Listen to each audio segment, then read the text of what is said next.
2023 का विधानसभा चुनाव शिवराज सिंह चौहान के नेतृत्व में ही लड़ा जाएगा।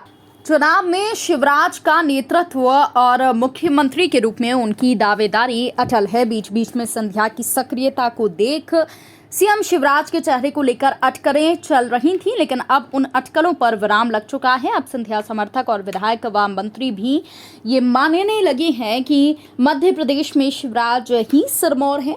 खुद ज्योतिरादित्य सिंधिया व उनके समर्थक शिवराज के नेतृत्व में चुनाव लड़ने की बात कह चुके हैं। हाल ही में सिंधिया समर्थक मंत्री सुरेश धाकड़ ने साफ कर दिया कि 2023 में शिवराज ही सीएम का चेहरा बनेंगे। केंद्रीय नेतृत्व भी बार बार ये संकेत दे रहा है कि मध्य प्रदेश में मुख्यमंत्री का चेहरा सीएम शिवराज ही होंगे और शिवराज सिंह चौहान निर्विवाद रूप से मध्य प्रदेश भाजपा में सबसे बड़े नेता हैं। उनके मुकाबले बाकी नेताओं की पकड़ ना तो पूरे प्रदेश पर है और ना ही उन नेताओं में प्रदेश के हर हिस्से से वोट निकालने की क्षमता है। मुख्यमंत्री पद संभालने के बाद शिवराज ने लगातार अपनी ताकत में इजाफा किया है। उनके नेतृत्व में भाजपा ने 2008 और 2013 के चुनाव में विराट जीत हासिल की। 2018 में भी एंटी इनकम्बेंसी के बावजूद शिवराज शतक लगाने में कामयाब हुए थे। सरकार बनाने के बहुत करीब पहुंच चुके थे।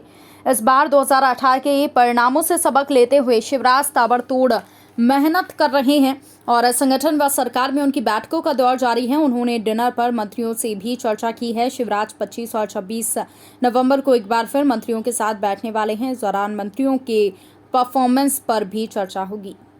देखिए, भारतीय जनता पार्टी को आज ये एहसास हो गया है कि वो चुनाव हारने जा रहा है और बहुत बुरी तरह से हारने जा रहा है कि जमानत जब्त हो जाएंगी बहुत सारे वर्तमान मंत्रियों की भी। तो इस हाल के अंदर और इस सारे के सारे मामले में भारतीय जनता पार्टी किसी और को के चेहरे को छवि को धूमिल नहीं करने वाली है, बल्कि वो शिवराज सिंह चौहान जी के चेहरे पर लड़ी इसलिए रहे हैं ताकि चुनाव जब हारे तो ये कैसे कहा जा सके आगे कि शिवराज सिंह चौहान जी की स्वीकार्यता जो थी वो कम हो गई थी, लोकप्रियता बहुत नीचे चले गई थी, इसलिए चुनाव हार गए।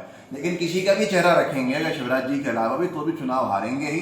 और सिंधिया जी हो या कोई भी हो, शायद इस वक्त चेहरा बनने को तैयार भी नहीं होंगे, क्योंकि चुनाव हारा हुआ चुनाव में कोई भी उसका सेनापति नहीं बनता है। रही बात सिंधिया समर्थकों की, तो वो आज की डेट के अंदर खुद विचलित हैं कि किस तरह से उनके टिकट काटे जा रहे हैं। गुजरात में जब टिकट कटते हुए दिखे हैं तो आज सिंधिया समर्थक जो मंत्री हैं, विधायक हैं, उनको भी लग रहा है तो उनके टिकट भी जो है खतरे के अंदर है। तो अब वो भी शिवराज जी का नाम जापने लगे हैं कि शिवराज जी के ही नेतृत्व में लड़ा जाएगा चुनाव, ताकि उनको शायद कुछ उससे उम्मीद होगी कि उनको टिकट मिल जाए। तो सब लोग आज की तारीख में अपने हित को देख रहे हैं, जनता के हित को कोई नहीं देख रहा है और ये जनता अच्छे से देख रही है। और जनता जो है वो भारतीय जनता पार्टी के प्रत्याशियों की जमानत जब्त कराने का संकल्प उठा के बैठी हुई है। तो वो आज इंतजार में है कि बस मतदान हो और भाजपा को विपक्ष की बेंचेस की ओर भेजा जाए।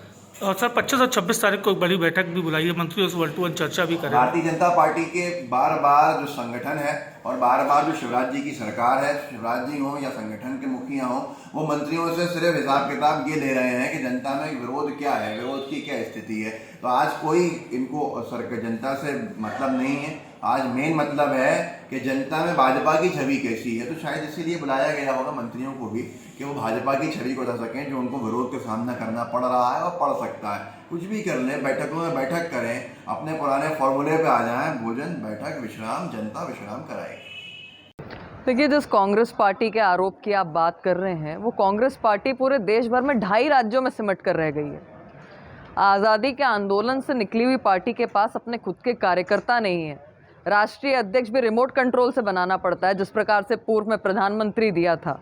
और वो कांग्रेस भारतीय जनता पार्टी पर टिप्पणी कर रही है। भारतीय जनता पार्टी की केंद्र की और राज्य की सरकार ने डबल इंजन में जिस तरीके से कार्य किया है, आज केंद्र की योजनाएं जो हैं जनता तक लगातार पहुंच रही हैं।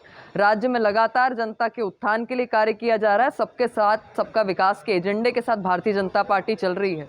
और माननीय मुख्यमंत्री शिवराज सिंह चौहान जी ने जिस तरीके से दिग्विजय सिंह के शासन को समाप्त करके बीमारू से सुचारू और सुचारू से स्वर्णिम मध्य प्रदेश बनाने का काम किया है, ये स्पष्ट दिखाता है कि मुख्यमंत्री जी के नेतृत्व में फिर से भारतीय जनता पार्टी चुनाव में उतरेगी।